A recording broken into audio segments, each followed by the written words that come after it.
He thought it was just an anthill behind his house, but what grew beneath the soil turned into something far larger and far more dangerous than anyone could imagine. Stay with us as we uncover the haunting story of Thomas Gray and the discovery that shook a quiet Louisiana town. Like and subscribe for more real-life mysteries that will keep you thinking long after they end. Thomas Gray had lived in his white-painted house on the outskirts of St. Martin Parish, Louisiana, for 16 years. The paint had peeled in thin curls from the boards, and the roof hummed each night with the small lives of insects. It wasn't much, but it was the place he had shared with Claire, the one corner of the world that still felt steady. The air was often heavy and sweet with the scent of magnolia carried from a neighbor's yard. Thomas called it his second living room half-jokingly because he spent more time among the leaves and weeds than inside with the television. When he dug his hands into the soil, he felt close to her again, as though memory had roots that could be tended if he kept them watered. He spoke little these days. At the hardware store in town, he answered greetings with nods. The cashiers knew him as polite, but distant. The solitude was not unbearable, only quiet, and he preferred it that way. There was comfort in repetition, the creak of the porch step, the way the screen door sighed, shut the chirr of crickets that took over when dusk settled. On one late afternoon in May, sunlight slanted through the pecan trees, turning everything gold. Thomas was watering the tomato plants when he noticed a small mound of earth near the fence line. It wasn't much, just a swelling in the ground no larger than his fist. He bent down, brushed the grass aside, and smiled faintly. "Fire ants again," he murmured. They were common here. Every yard in Louisiana had them, and after a good rain, they built their little fortresses overnight. He decided he would flood it the next day, maybe scatter some bait. Then he returned to his watering the hose, arcing gentle rain across the beans. Evening came with the low hum of cicadas. He grilled a piece of catfish, ate it alone at the kitchen table, and listened to the fan tick in its slow circle above him. When night thickened, he sat once more on the porch the way he always did, watching the last light fade from the yard. He could almost imagine Claire humming somewhere inside the house, setting dishes to dry. The thought didn't hurt as much as it used to. It had dulled into something softer, a companion more than a wound. Before bed, he jotted a line in the small notebook he kept on the windowsill, a habit she had taught him. "Tomatoes looking good. Found an anthill by the fence." It was a note for no one, really, but writing it down gave the day a kind of completeness. Outside, the mound of earth sat quietly under the stars, no different from any other patch of soil. Yet in the stillness, the ground seemed to hold its own breath, waiting. The following morning broke warm and hazy. Thomas stepped onto the porch with his coffee, felt the boards cool under his bare feet, and looked out across the garden. Dew clung to every blade of grass. The mound by the fence caught his eye, again a small, irregular shape, interrupting the smooth green. For a moment he considered walking over to deal with it, but a mockingbird landed on the railing and his thoughts drifted. There would be time later. There was always time, he thought. He sat down, sipping slowly, letting the day begin the way it always did, with silence and the steady pulse of life beneath the Louisiana heat. The next morning, Thomas woke to the pale light filtering through his curtains and the muffled rustle of the pecan trees outside. He made his coffee the same way he always did, poured it into the same chipped mug, and walked out to the porch. The air was damp and heavy with the scent of rain that hadn't fallen yet. As he looked over his garden, his eyes caught on the small mound near the fence. It wasn't small anymore. Overnight it had changed. The mound had grown to nearly twice its size, a dark bulge against the green of the grass, its top split by a thin crack that hadn't been there before. He frowned, setting his cup on the porch railing. For a moment he thought maybe an animal had dug around it, but the edges were too clean, too deliberate. He stepped closer, the boards creaking beneath his boots, and crouched beside it. The soil looked loose, freshly turned, but when he pressed his fingertips into it, it gave way like wet sponge. A faint warmth seeped into his skin, as though the ground itself held some trapped heat. He drew back his hand, brushed it off on his jeans, and studied it again. "You folks have been busy," he muttered, expecting to see a scatter of small red bodies working over the mound. But there were none. No movement at all as that quiet, swollen dome of soil. He straightened, fetched the garden hose, and turned on the water. The spray hissed softly as it hit the mound, sinking in immediately. Normally the surface would bubble or stream away, but here the water vanished the moment it touched, leaving no puddle, no mud. The result was the same. It was as though the earth had swallowed it whole. After a few minutes, he shut off the hose and wiped his forehead with the back of his hand. Maybe the soil was just loose enough to drain quickly, he told himself. Or maybe the fire ants had built a tunnel system underneath, pulling the water down. It wasn't something worth worrying about. He coiled the hose, hung it back on its hook, and went inside for lunch. The afternoon passed. In its slow rhythm, he fixed a hinge on the back door, read a few pages of an old paperback, listened to the hum of his refrigerator. But that evening, as he stepped outside again, his eyes went straight to the mound. The crack had widened. The sunlight caught it just right, revealing a faint seam of darker earth inside. He stood for a long moment trying to decide whether to disturb it again, then turned away. "Tomorrow," he said softly, though he wasn't sure why he said it out loud. That night, the wind picked up. It rattled the loose shutters and made the magnolia branches scrape against the siding. Thomas slept lightly, turning once or twice, the image of the mound floating somewhere in his half-dreaming mind. At dawn, he rose, pulled on his boots, and went outside before even brewing his coffee. The air was thick with humidity, the kind that made everything smell like clay. He walked the short path between the tomato rows, his shadow stretching long behind him, and stopped short when he saw it. The mound now reached nearly to his knee. The crack across its center had deepened into a split, a jagged mouth in the soil. Around it, the grass had flattened in a perfect circle, as if pressed down from above. He crouched again, hesitated, and touched the edge.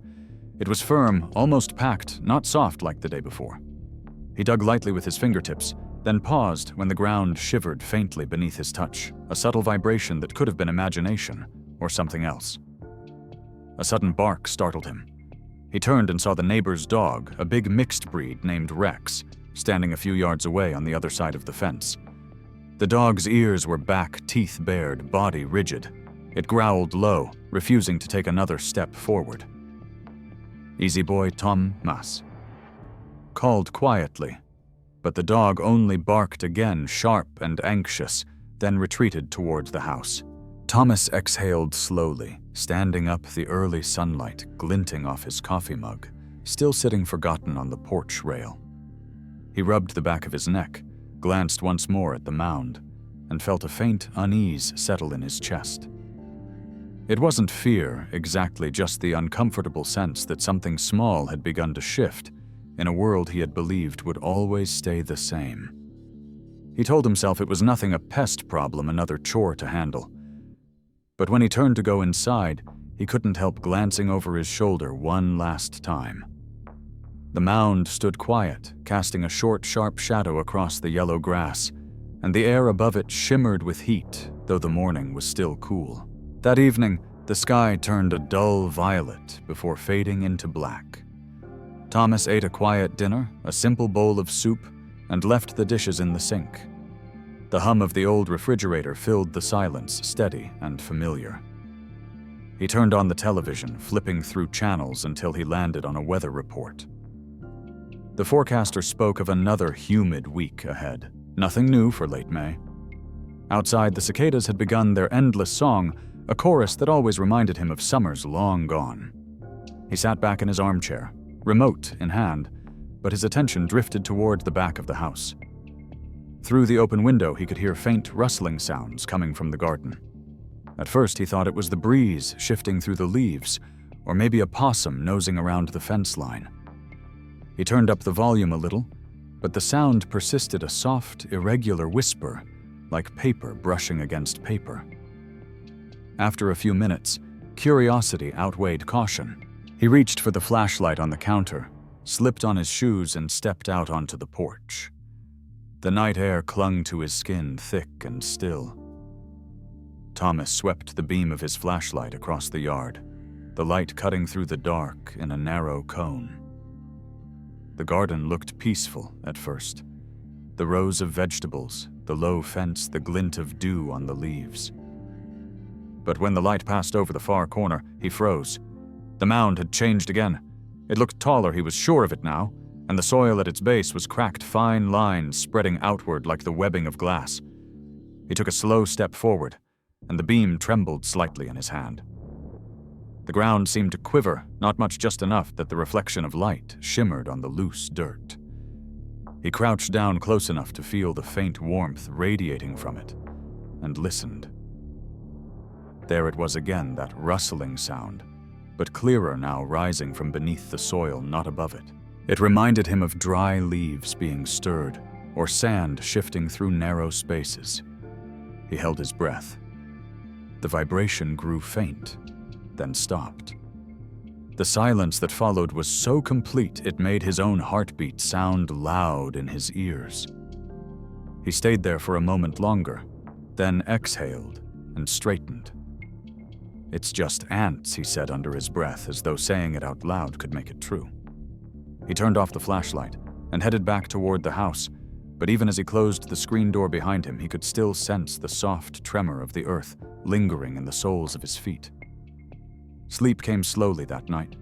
The air was stifling heavy with moisture, and the ceiling fan turned lazily above his bed.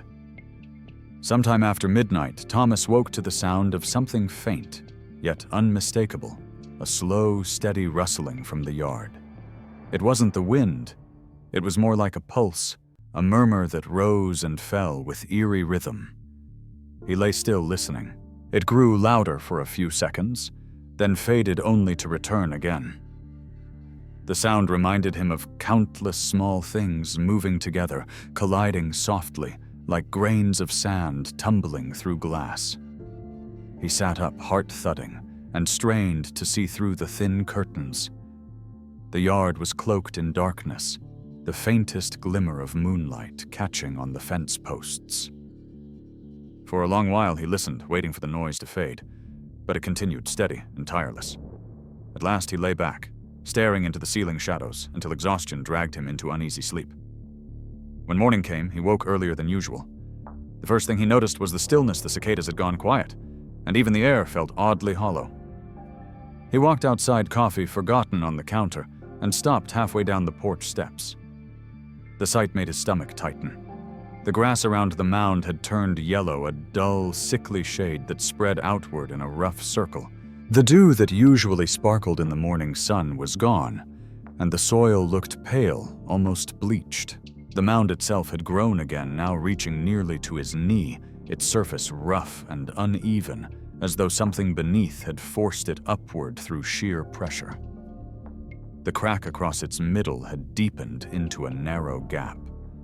He crouched slowly, one hand on his knee, the other hovering just above the earth. The air smelled faintly metallic, not unpleasant, but strange foreign. He hesitated before touching the soil, but curiosity won again. It was warm, not hot, just unnaturally warm for that hour of the day. He drew his hand back quickly, wiping it on his jeans, then stood and looked around the yard.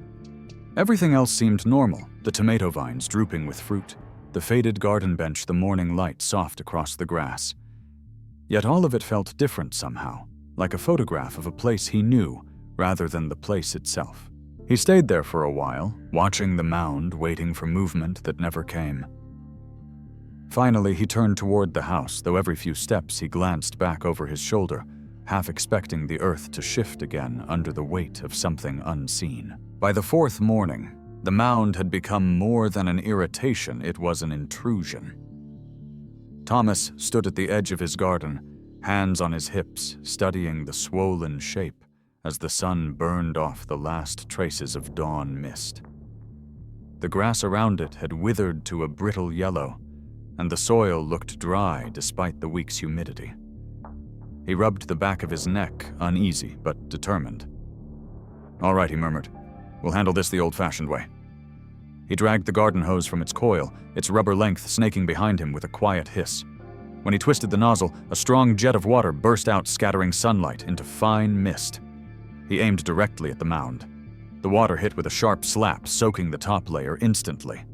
For a second, he expected to see mud forming, or the surface washing away, but instead, the water vanished.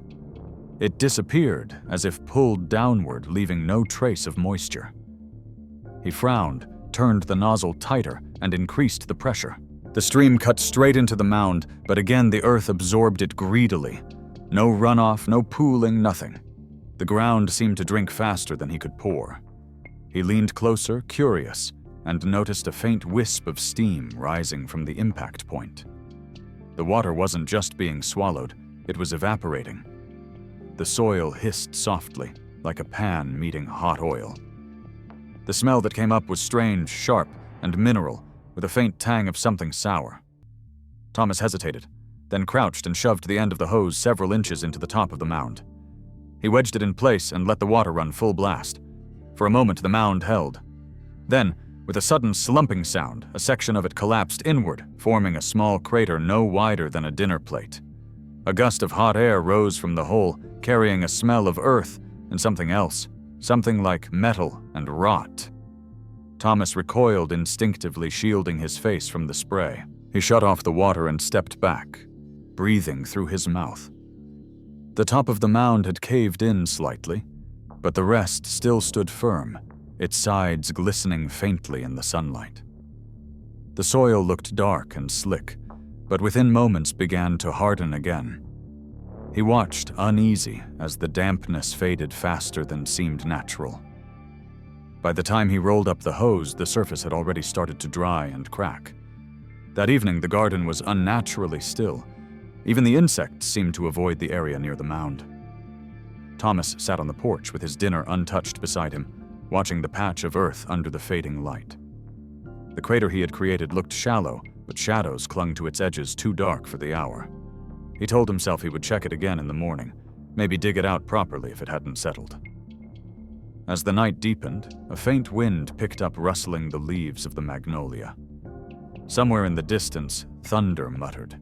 When dawn came, Thomas stepped outside with his coffee and froze mid-step. The mound stood whole again. Not just whole, but larger. The crater was gone. Smoothed over as if rebuilt during the night. The soil looked firm, compact, the cracks sealed. It even seemed to have risen another inch or two, towering now just below his knee. The air above it shimmered faintly with heat, though the morning was cool. He approached slowly, his pulse quickening. Kneeling beside it, he pressed his palm to the side.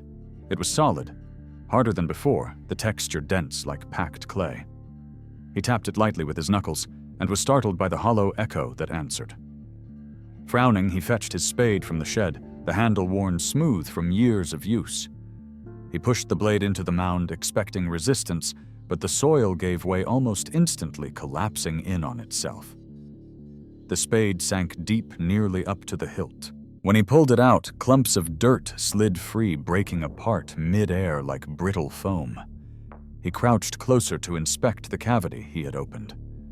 Beneath the crust, the earth was riddled with small voids, tiny passages running in every direction, forming a fragile honeycomb. He dug again, carving away more layers, and the structure continued downward, hollow and intricate. The deeper he went, the darker it grew, until the last of the light vanished into an opening large enough to swallow his hand.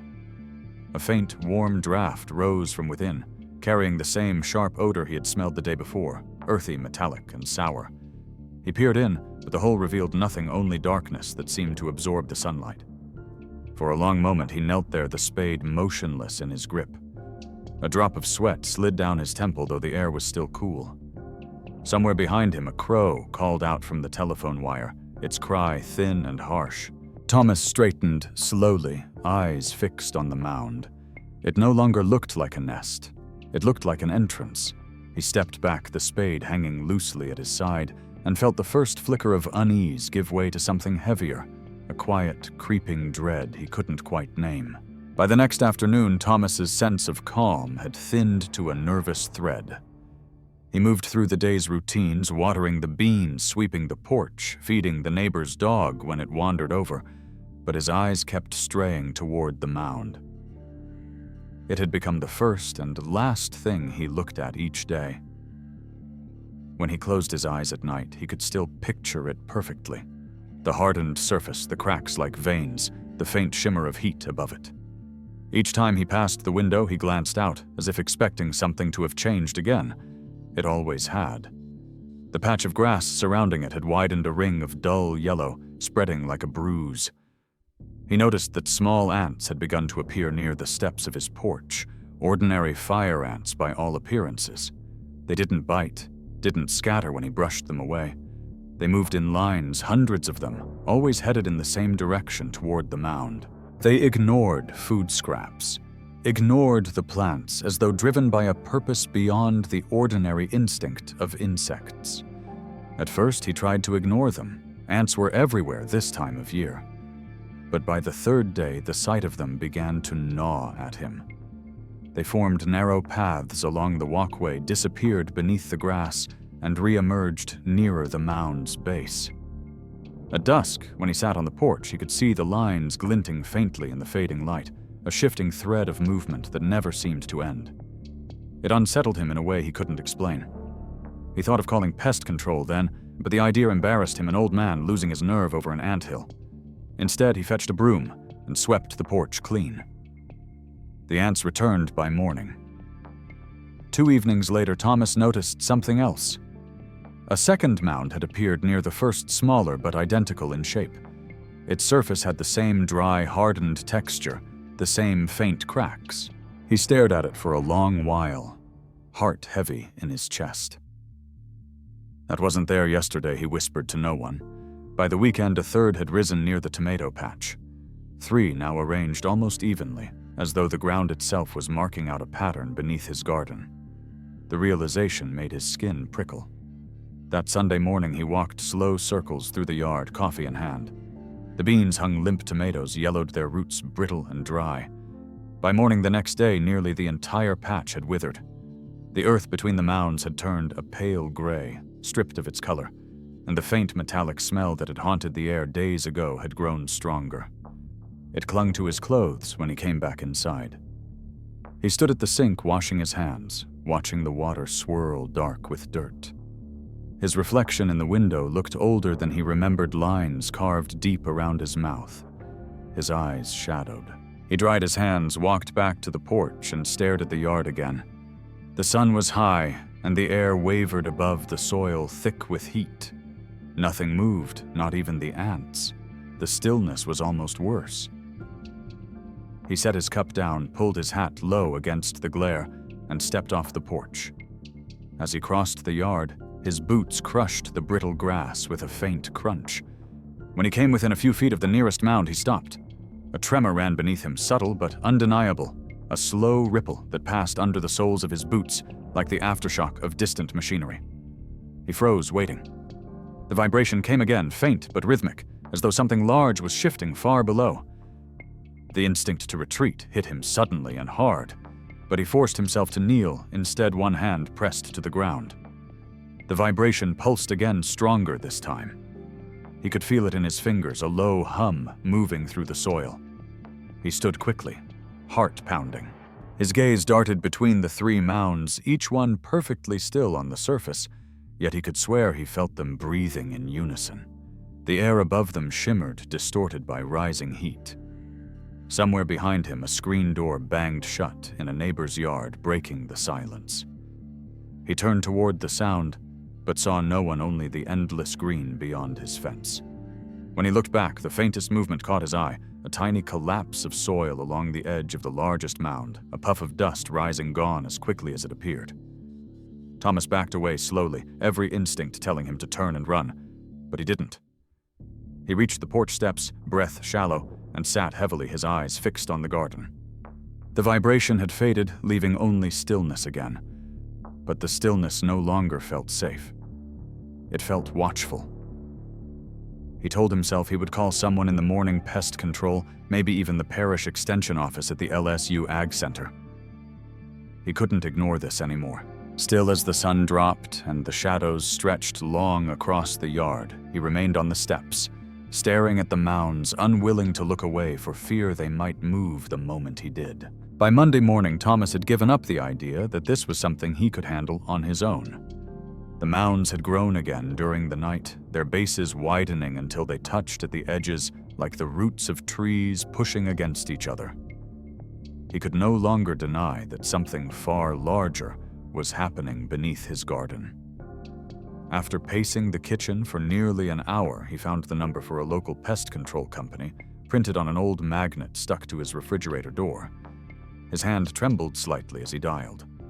The dispatcher on the other end sounded calm, almost cheerful, and promised to send a team that afternoon. Thomas thanked her, his voice dry, and hung up. He spent the next few hours unable to settle, moving from window to window as though keeping watch. When the van finally arrived, a white vehicle with the company's logo printed on the side, he felt a rush of relief that quickly turned to apprehension. 3 men stepped out dressed in khaki uniforms and ball caps, carrying metal cases and equipment. The eldest introduced himself as Carl, the supervisor, and the younger 2 as Mike and Aaron. They were polite, efficient, and seemed unfazed by his anxious explanations at first. Thomas led them to the backyard, gesturing toward the 3 mounds. From a distance, they looked like simple piles of dirt, though larger than usual. Up close, the hardened surface and unnatural symmetry made them pause. "Fire ants for sure," Carl said, after a moment crouching beside the largest one.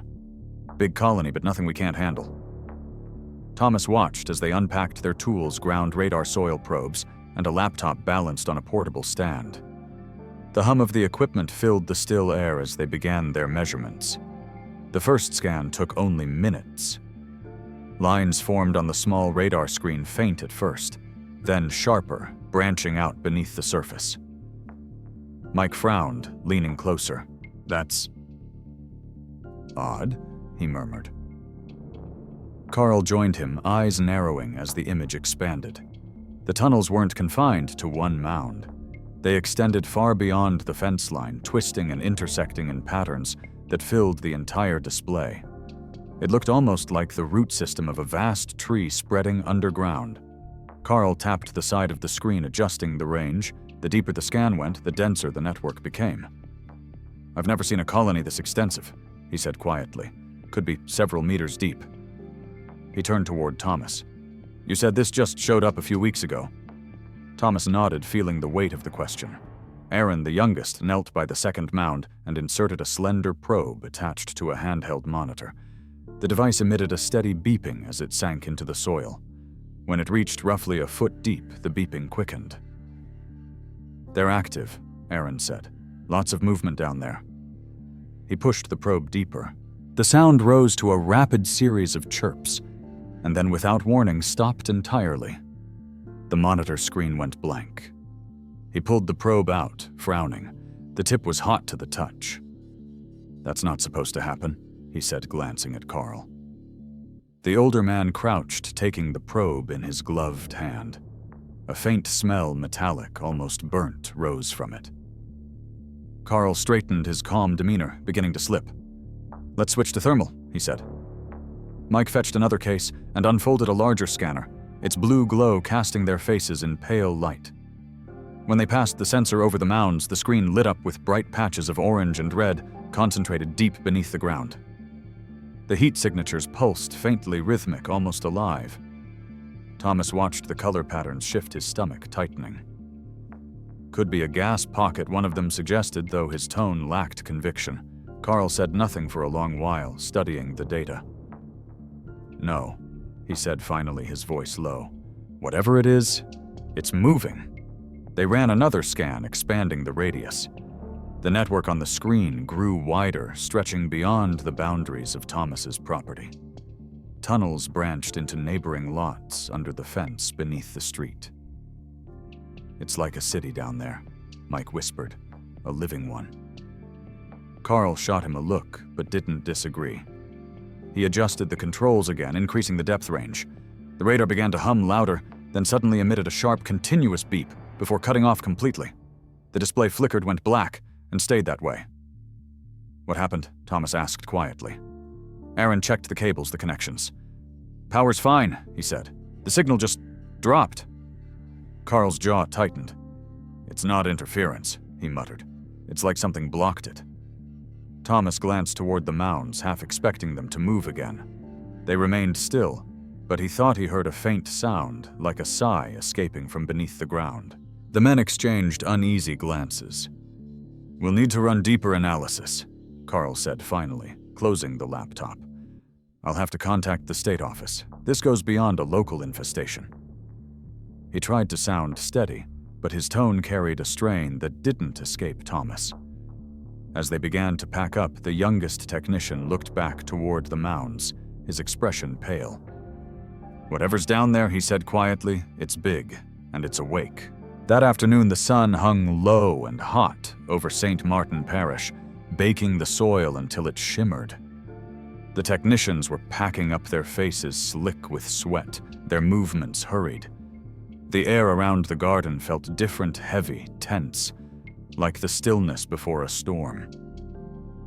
Thomas stood on the porch, watching them disconnect the last of the equipment. Carl was on the phone near the van, speaking in a clipped tone, while Mike and Aaron coiled cables and sealed the radar case. They all seemed eager to leave, though none of them said it aloud. Thomas could hardly blame them. Ever since the machines had lost signal, the yard had felt like it was holding its breath. The silence pressed on the ears, broken only by the occasional buzz of a horsefly or the creak of the wind through the trees.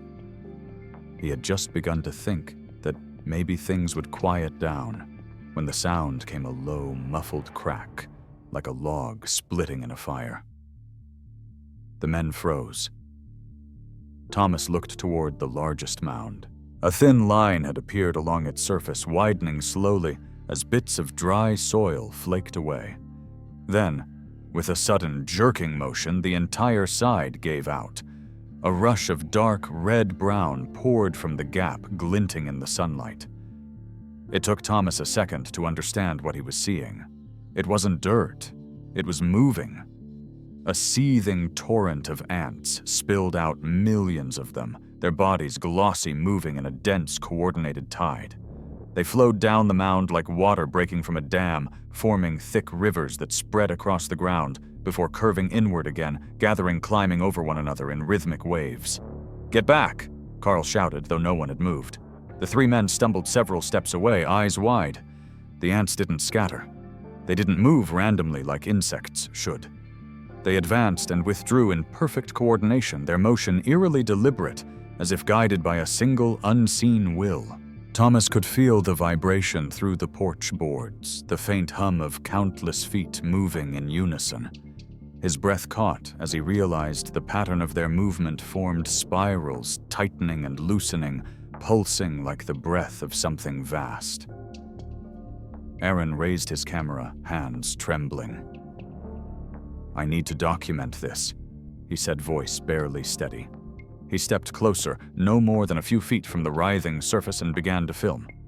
For a moment, the image on the screen was clear, the mass of insects, the swirling motion, the glints of sunlight flashing off their shells. Then the lens darkened. A few ants had climbed the tripod, and then dozens, then hundreds.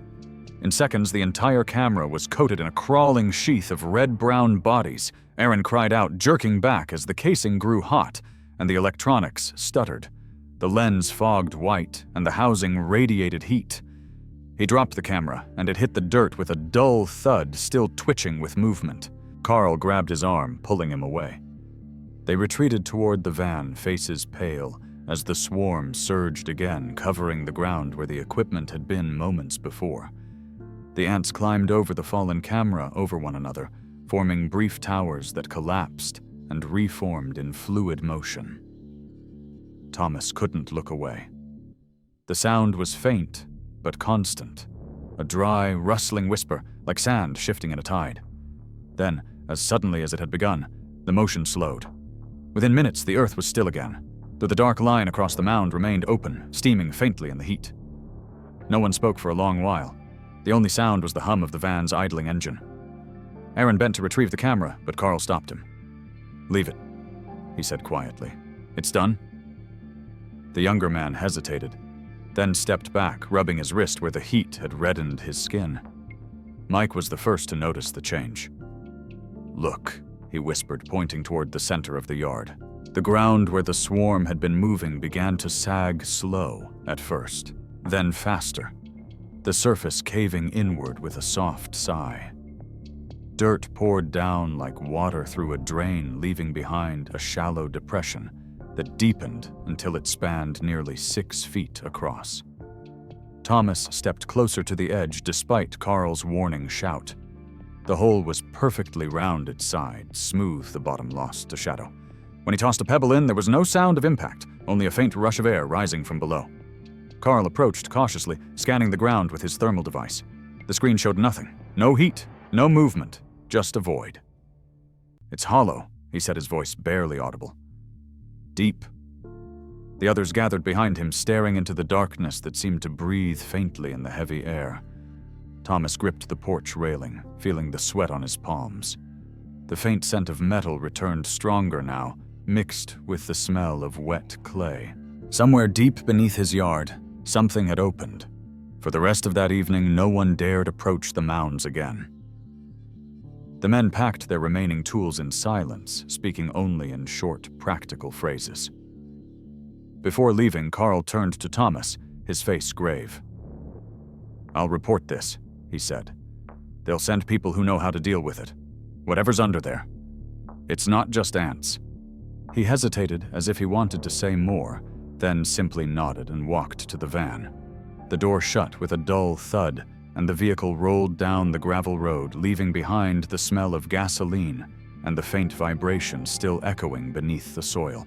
By dawn the next day, the quiet road that led to Thomas's house was no longer quiet. The rumble of engines and the crunch of tires over gravel broke the morning stillness as a convoy of white trucks and dark SUVs rolled into view. Thomas stood on his porch, one hand resting on the railing, watching as men and women in uniforms and lab coats began to fan out across his yard. The first to approach introduced himself as Dr. Harris, an entomologist from Baton Rouge. Behind him came 2 men from the state's Environmental Division and a handful of local officials carrying clipboards and radios. Within minutes, the once peaceful property was transformed into something that looked more like a small field station. Bright yellow tape marked the perimeter. A portable tent rose over the collapsed section of ground, and cameras on tripods began recording every movement. Thomas felt strangely detached as he watched it unfold. The events of the previous day already seemed distant, as if they had happened to someone else. He offered them coffee, though no one seemed to have time for it. Dr. Harris knelt beside the largest mound, examining the hardened crust with gloved hands. "This isn't a typical fire ant structure," he said to his team. "The soil composition alone is unusual too, compact, almost fused." Another scientist unpacked a ground-penetrating radar unit and began calibrating it while technicians assembled seismographs along the edges of the yard. The hum of equipment filled the air again, familiar, yet somehow more ominous this time. As they began scanning, the radar screen lit up with shifting patterns, thin lines intersecting tunnels, pockets of empty space. Harris leaned closer, his brow furrowed. "That's extensive," he murmured. "How far does it go?" One of the technicians, a young woman with her hair tied back, adjusted the range and expanded the view. The image deepened, spreading outward far beyond the property line. "Almost 100 meters, she said softly. "Maybe more." The shapes on the screen resolved in color, each cluster representing a separate chamber. There were hundreds, perhaps thousands, stacked layer upon layer, weaving through the soil like arteries through flesh. Harris exhaled, shaking his head in disbelief. "That's millions," he said. "Tens of millions, maybe. This isn't a nest. It's a network." An older engineer standing nearby folded his arms, staring at the monitor. "If those tunnels are hollowing out that much earth," he said quietly, "this whole area could collapse. The foundation, the road, even your house." His words made Thomas's stomach tighten. "Collapse?" he asked. The man glanced at him with the kind of look that carries bad news gently. "If we don't stabilize it soon, it's possible."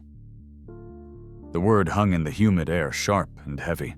Dr. Harris called for a deeper seismic scan. The technicians adjusted the sensors and began another pass. The radar emitted a low hum that seemed to blend with the pulse of the Earth itself. The screen flickered, then brightened again, revealing not just tunnels, but larger shapes, vast interconnected chambers, some wide enough to fit a small vehicle. Harris's voice dropped to a whisper. "This can't be natural." The others leaned in, murmuring among themselves. The patterns were too symmetrical, too deliberate. "It's like a design," one said, "like something engineered." The image resembled a map, more than a biological structure, a sprawling lattice of corridors and nodes that looked disturbingly intentional. Harris drew in a slow breath. "It's an engineered lattice down there," he said finally, almost to himself. "A system that doesn't stop." The statement silenced everyone for a moment.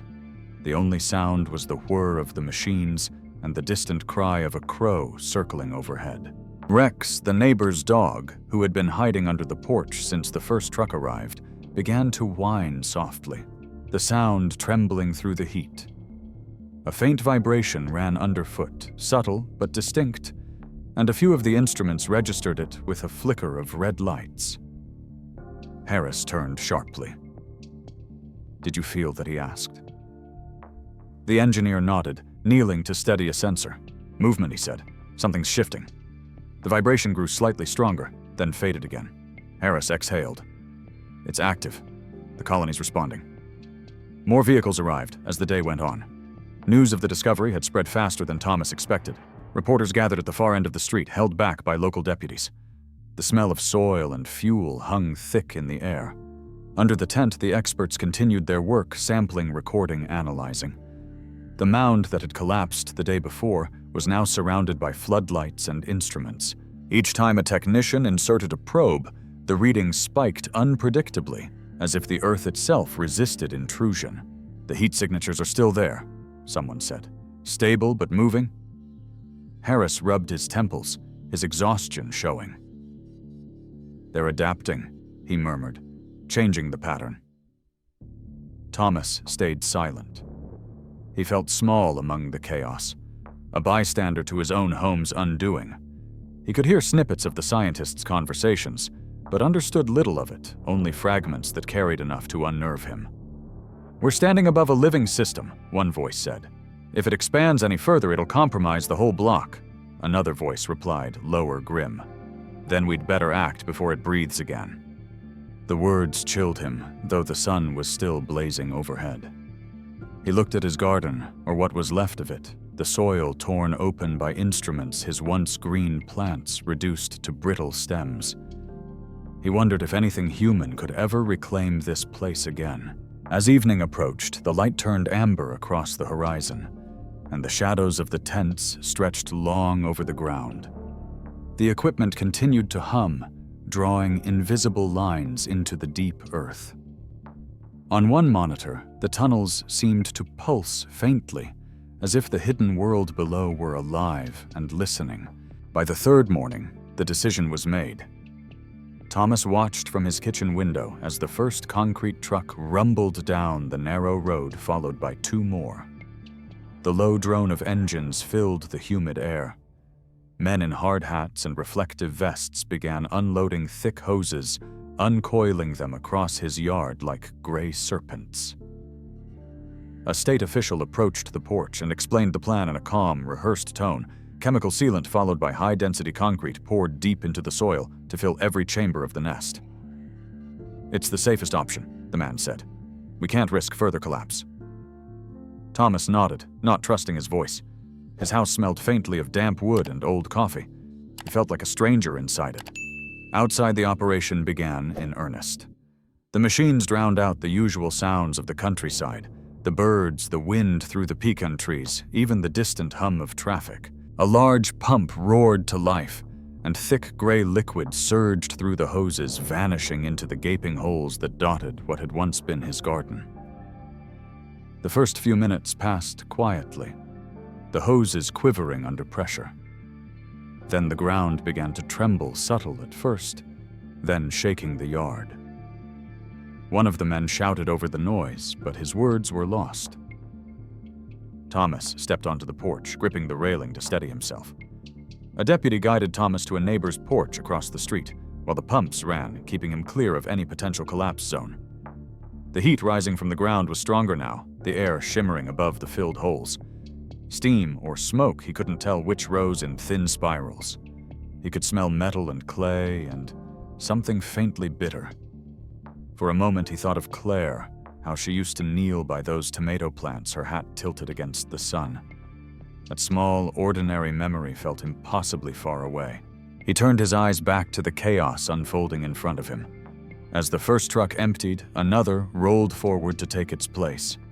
The workers moved quickly, calling out numbers, checking gauges. The tremor continued deep and rhythmic, as though the ground itself were reacting to what was being forced into it. Once or twice, a sharp sound cracked through the air dirt, splitting rock, breaking apart. But the men kept working. From the window, Thomas saw Dr. Harris standing near the tent with a group of engineers, staring at the monitors. The radar screens glowed with shifting patterns, the once clear tunnels now turning white as the concrete filled them. "It's working," someone said. But Harris didn't answer. He was staring at something further down the feed where the pattern seemed to pulse faintly before vanishing completely. By midday, the sky had turned hazy from the rising heat. The ground had stopped trembling, but the smell lingered thick and sharp. Thomas remained at the window, motionless, as if leaving his post might undo the fragile calm returning to the earth. He could see where the soil had darkened in broad, uneven patches, the liquid concrete seeping into places unseen. A worker waved toward the officials, shouting something about pressure levels. Moments later, the pump slowed, then stopped. Silence fell abruptly, heavy and startling. The men began moving more slowly, their voices subdued. One by one, the hoses were drawn back, coated in streaks of gray. The last truck idled for a while, before shutting down. For the first time in weeks, there was no movement in the yard. The air itself seemed to pause. Dr. Harris approached the porch, his expression hard to read. "It's sealed," he said quietly. "We'll monitor for a few days, but the activity readings dropped to 0. He hesitated, glancing toward the garden.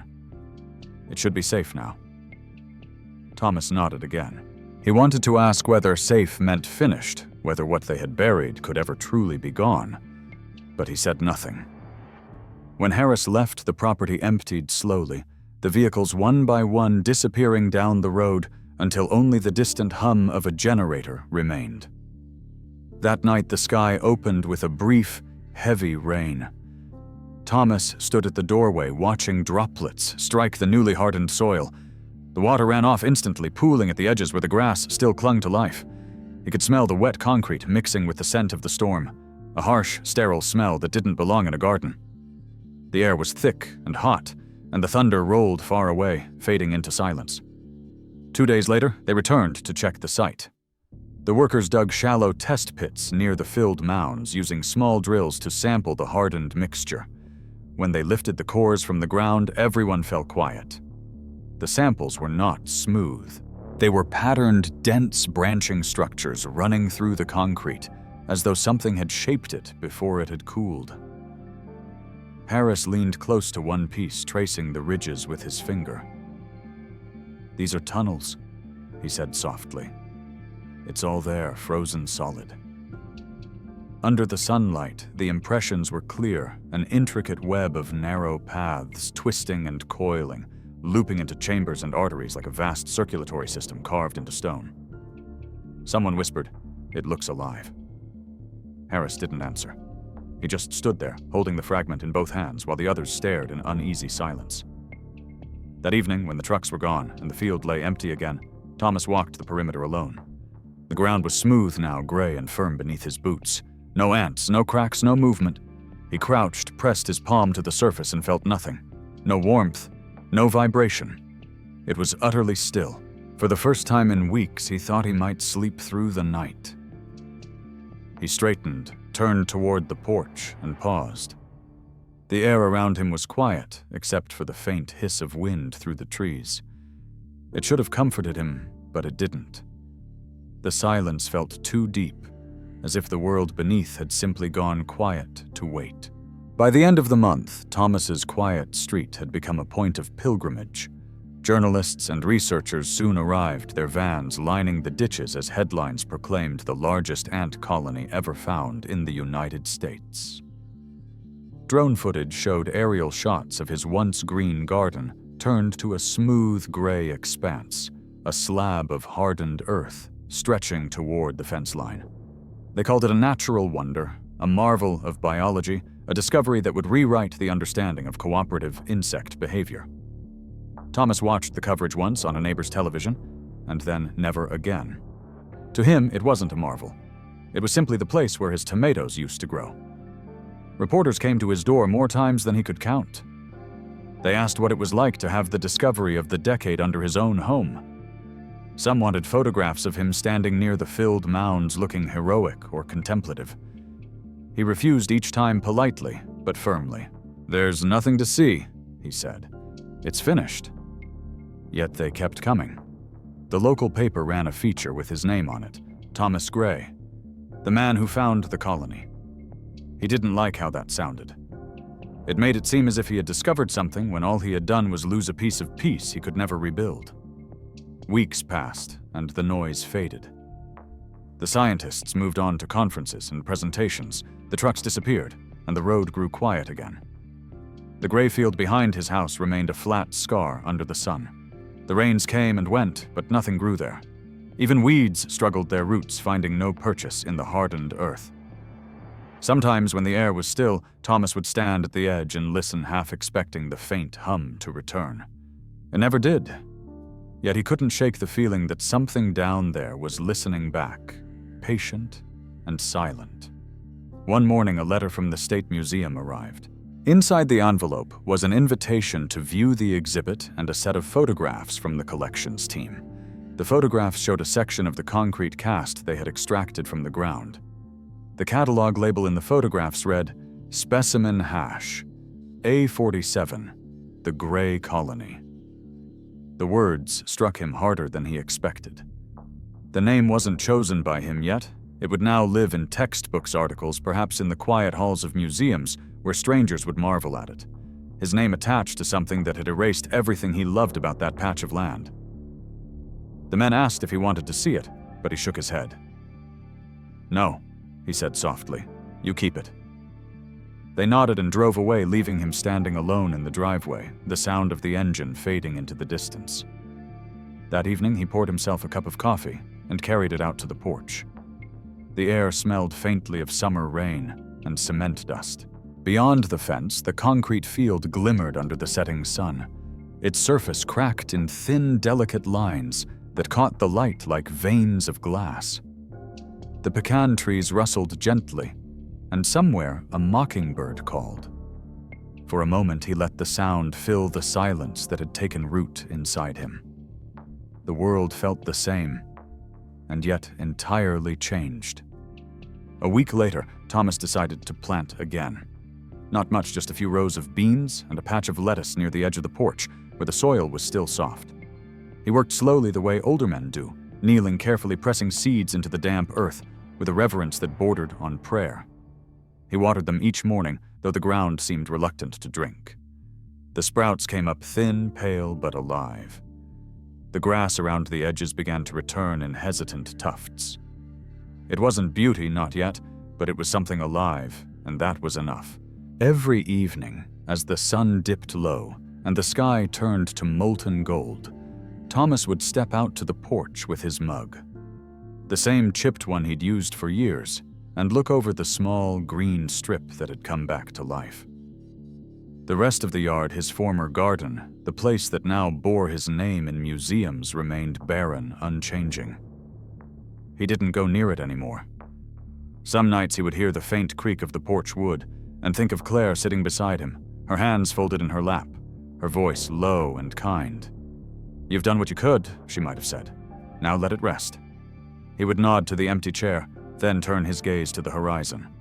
As the seasons turned, people stopped talking about the discovery. The museum held its exhibit, and then a newer story took its place. Only Thomas remained the last quiet witness to what had happened there. The world moved on, But the memory stayed not as fear anymore, but as a kind of uneasy respect for what the earth could hide. One afternoon, as he finished tending the new plants, he straightened and looked out over the cracked expanse one last time. The light caught on the fissures, drawing thin silver lines that seemed to pulse faintly in the heat. He exhaled slowly and whispered to no one in particular, his voice calm, steady, almost tender. "As long as it stays quiet," he said, "that's enough." Then he turned back toward the house, leaving the garden behind him, the air still, and the soil beneath unmoving, waiting. Thanks for watching until the end of Thomas's story. Which moment struck you the most? Do you think something like this could happen in real life? Tell me where you're watching from, and don't forget to subscribe for more haunting, true-to-life stories.